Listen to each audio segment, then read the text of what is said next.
La pausa arancelaria de Trump, excepto para China. Descubre las implicaciones de la pausa arancelaria de 90 días de Trump en el comercio global. How are you?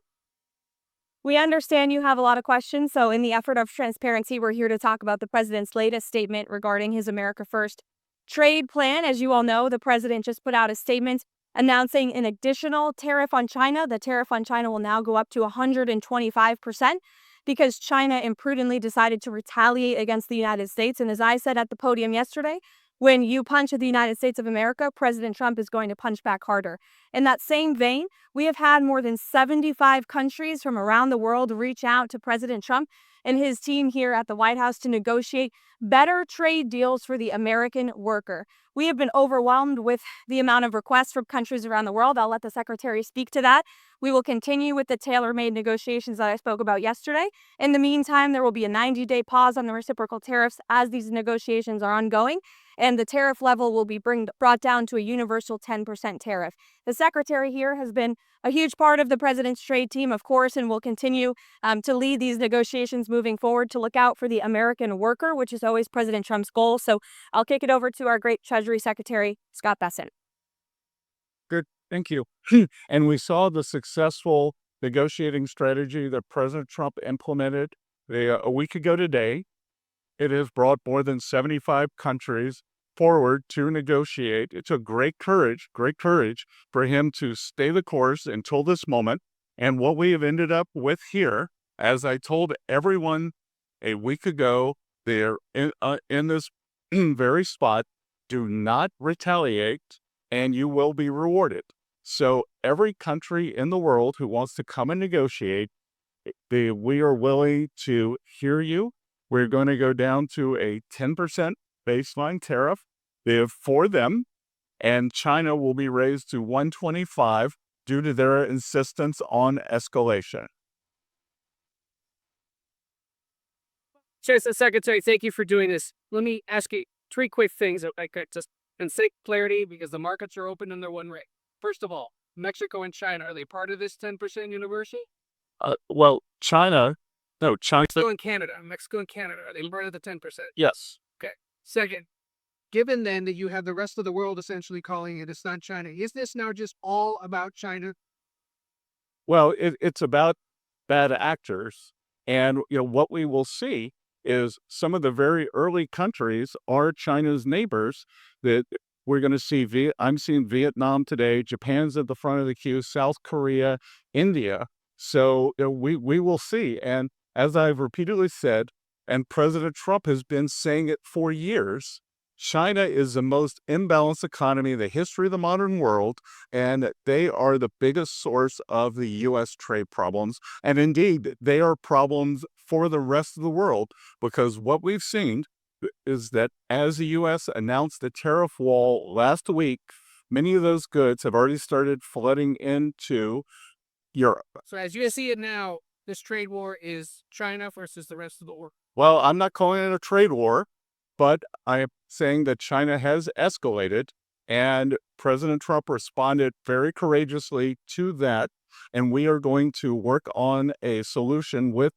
our trading partners. And if I could just, excuse me, Raquel, if I could just add to what the Secretary said. Many of you in the media clearly missed the art of the deal. You clearly failed to see what President Trump is doing here. You tried to say that the rest of the world would be moved closer to China when in fact we've seen the opposite effect. The entire world is calling the United States of America, not China, because they need our markets, they need our consumers, and they need this president in the Oval Office to talk to them. And that's exactly why more than 75 countries have called, because the United States of America is the best place in the world to do business. And as the president has shown great courage, as the Secretary has said, in choosing to retaliate against China even higher. Elena, go ahead. Hi, thank you, Treasury Secretary Bessent. Can you explain more of the decision making on what feels like a reversal here? If these went into effect less than 15 hours ago, these tariffs, why the pause now? What led to that? No, again, President Trump created maximum negotiating leverage for himself, and which tariffs went into effect 15 hours ago. The ones that we have lowered went into effect a week ago. They were announced a week ago, and we've just been overwhelmed by the response from mostly our allies who want to come and negotiate in good faith. So we are expecting them to come with their best deal. As I said a week ago today, don't retaliate, hold your ground, let's see what happens. And China, they kept escalating, and now they have 125% tariffs that'll be effective immediately. Mr. Secretary, fix much reviewing this. The 90-day pause among the reciprocal tariffs, is that because of the whiplash that we've been seeing across the financial markets? How like was, what we saw in the stock markets, a part of this decision? No, it's because because of the large number of inbounds, we've had more than 75 countries contact us, and I imagine after today there will be more. So it is just a processing problem. Each one of these solutions is going to be bespoke. It is going to take some time, and President Trump wants to be personally involved. So that's why we're getting the 90-day pause. So as you said, there was you and Secretary Blanca were in the Oval Office as the president talking about this. Talk about what that conversation was like, and the white wits said one another. Look, it's all the president's decision, and that the president had the a level in mind to raise the China tariffs, and then he had the 3-month pause in mind, and we were discussing the exact wording. So you want to countries? Sorry? Is it their public way? Of course. It's the president's decision. It was the president's decision. It was the president's decision to wait until today. And again, as I've said in the past, no one creates leverage for himself like President Trump. Mr. Secretary. So he goes to check. What does the president want to see by this? I think it's July 9th deadline to keep things spot. Is it just trade barriers coming down, or is it more than that? Well, these are trade negotiations, but if countries want to come and offer other things, I talked about yesterday that we are thinking about a big LNG project in Alaska that South Korea, Japan, Taiwan are interested in financing and taking a substantial portion of the offtake. But again, in essence, that is trade because it will decrease the trade deficit that we have with those countries. So everything's on the table. Mr. President. Terry, a clarification on the pause. What happened to those countries just had the 10% baseline tariffs, like Brazil and others? Are they still going to have this 90-day pause because we're saying that there will be a tariff 10% for others? So what happened to those just had a 10%? Yeah, that's going to remain. And do you call this an embargo to China? Pardon? You hold this embargo to China, a trade embargo? Well, I'm not sure what you mean by the word embargo. 125% tariffs, like those, and then it pose 84%. Isn't this an embargo? Well, it's China's decision that we have the deficit with them. They sell us almost 5 times what we sell them. So again, I think it's an own goal by China. Mr. Segers, we're married us together. Secretary, with this just signal that you're confident that you're going to be able to strike a trade deal with all these 75 nations. It signals that President Trump cares about trade and that we want to negotiate in good faith. And as I said, each one of these is going to be a separate, bespoke negotiation. So we are confident that having seen the other side of where this could go, and it was like I said last week, the market didn't understand those were maximum levels. The countries can think about those levels as they come to us to bring down their tariffs, their non-tariff trade barriers. We're going to discuss currency manipulation, subsidy of labor and industry. Will the pause also apply to the sectoral tariffs that the president has announced for pharma, lumber, anything else? No, it's on the reciprocal, so be coming. Mr. Secretary, so I want to ask you about the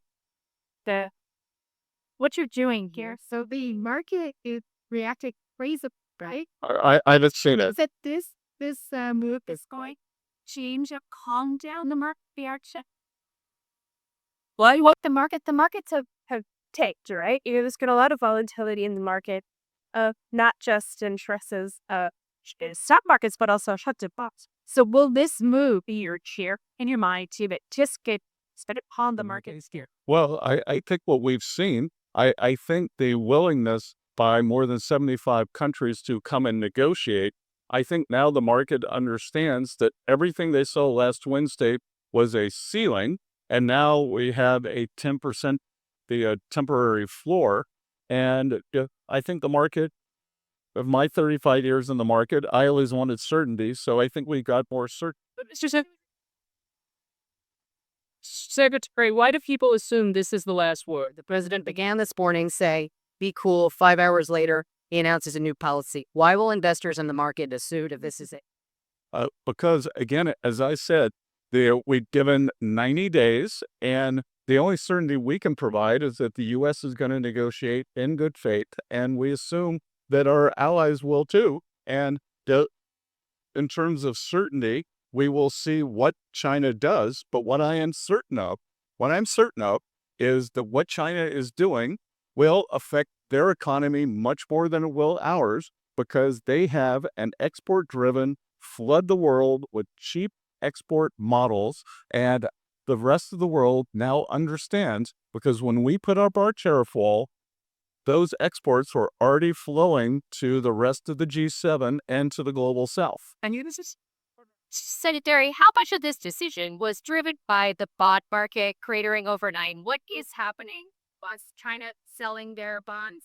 I am nothing that says that, and we actually had quite a good 10-year auction today, and all this was, again, this was driven by the president's strategy. He and I had a long talk on Sunday, and this was his strategy all along, and that, you might even say that he goaded China into a bad position. They responded. They have shown themselves to the world to be the bad actors, and we are willing to cooperate with our allies and with our trading partners who did not retaliate. It wasn't a hard message. Don't retaliate. Things will turn out well. What's your message to? Just how to go articles today this year. Countries were getting Followed actions with these 75 countries. How long will that take? Will it be a matter of weeks? Will it be a matter of months? Do you expect financial markets to be stable during that time period? Well, we started with a 90-day pause, and we will see if more countries turn up. But what will happen? But we have a meeting with Vietnam today, and we have one of the largest trade deficits with them. So I'm hoping it will move in a good direction. I was at the Japanese ambassador's house last night for the Cherry Blossom Festival, which was quite festive. And he and I had a good chat. They are going to send a deal team over. So we'll see. These are complicated negotiations. These are imbalances that have taken decades to create. But I think, having seen the maximum level that Donald Trump is willing to go to, President Trump has created this negotiating leverage. The secretary is obviously a very busy man. As he has said, he's had more than 75 countries that the trade team has to respond to. I'd just like to end with this. For decades, Republicans and Democrats have said that these unfair trade practices are ripping off the American people, are ripping off our country, but nobody has ever done anything to address it. We finally have a president here at the White House who is playing the long game, who is doing what is right for the American worker and our industries here at home, and he has put together a fantastic team in Secretary Bessent, Secretary Lustnick, the entire trade team who will be focusing on negotiating these good deals to put the American workers first, and we're going to get to work to do that. Say Jesus. They had to be treated like China.